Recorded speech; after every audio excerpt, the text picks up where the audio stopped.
Voilà, changeons un peu des disciplines pour cette fois-ci parler de l'économie et du redressement des entreprises du portefeuille de l'État. Et pour en parler, nous avions reçu pour vous Simon Mwamba, expert comptable et aussi spécialiste en droit des entreprises en difficulté. C'est du nouveau en RDC.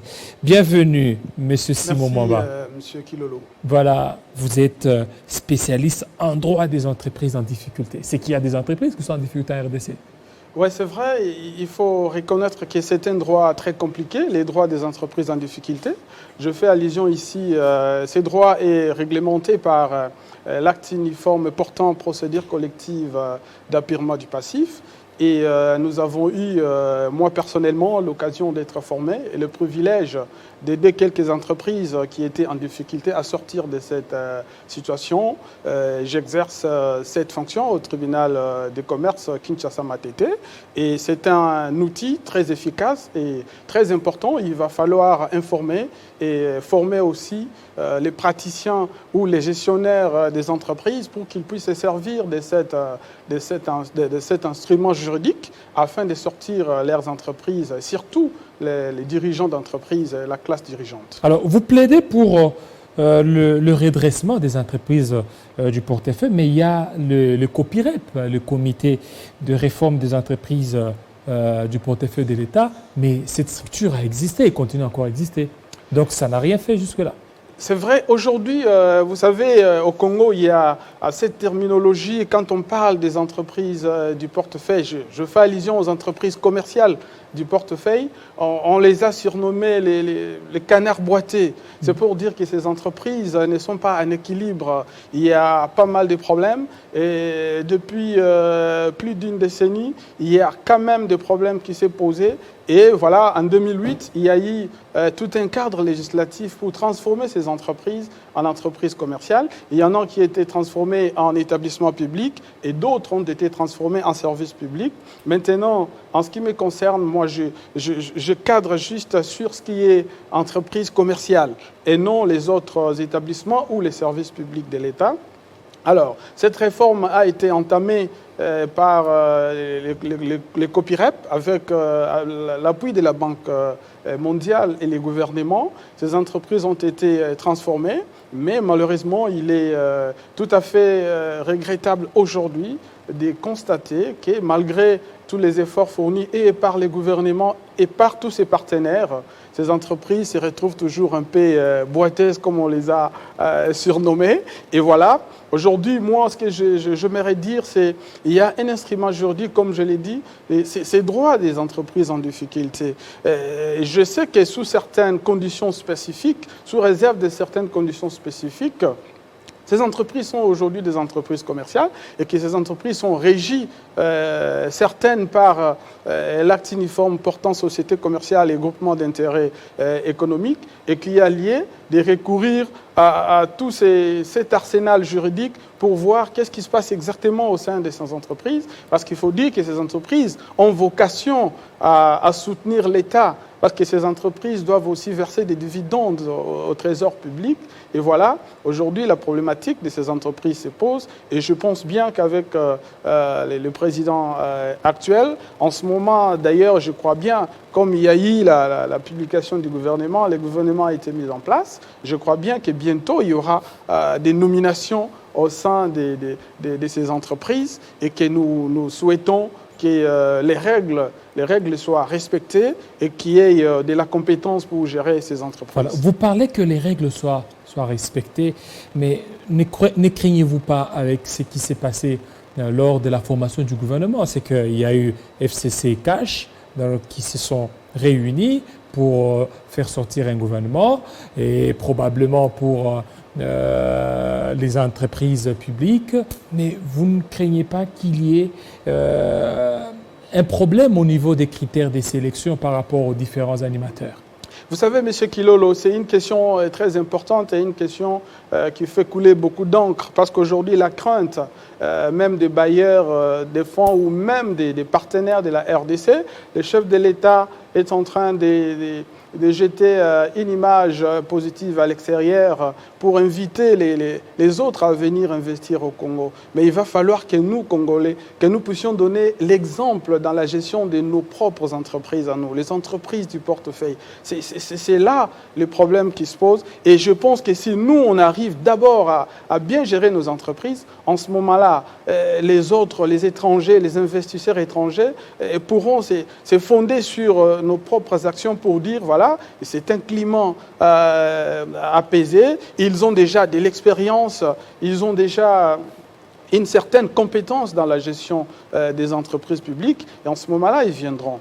Maintenant, mon souhait, c'est que cette histoire du partage des entreprises du portefeuille, que cette question ne soit pas inscrite dans l'agenda FCC Cash. Excusez-moi, je ne parle pas souvent politique, je ne suis pas politicien, mais je suis obligé quand même d'intervenir sur cette question, parce que si on partage ces entreprises, il y a un cadre légal, la loi même qui régit ces entreprises. Il y a tout un arsenal, il y a les décrets du Premier ministre qui donnent les critères de sélection des mandataires publics. Mais parmi ces critères-là, je ne vois pas, sauf information non portée à ma connaissance aujourd'hui, je ne sais pas s'il y a parmi ces critères un critère relatif à l'appartenance politique ou au copinage politique. On parle bien des critères qui sont généralement admis sur le plan mondial, mais nous ne pouvons pas toujours insérer des critères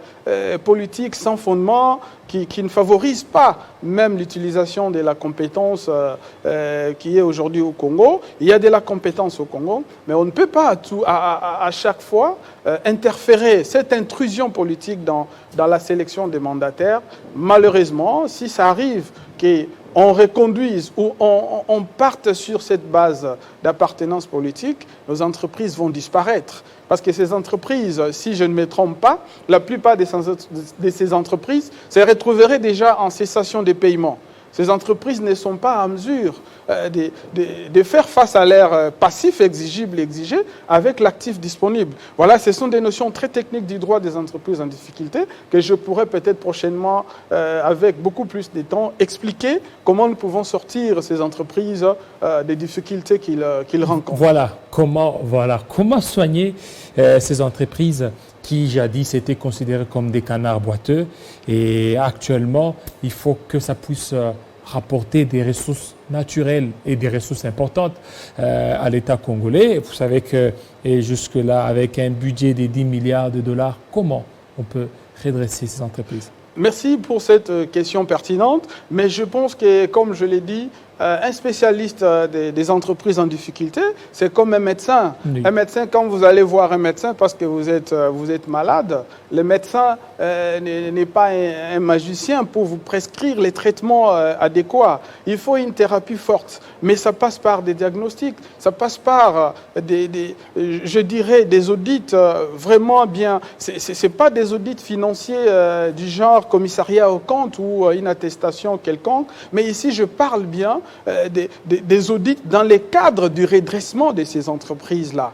Donc c'est un audit qui va brosser toutes les fonctions de l'entreprise, que ce soit les finances, la technique, la production, les ressources humaines. C'est là où nous, les spécialistes des entreprises en difficulté, nous savons comment faire ces diagnostics-là et comment nous pouvons traiter ces difficultés-là, parce que la loi réglemente ces traitements-là.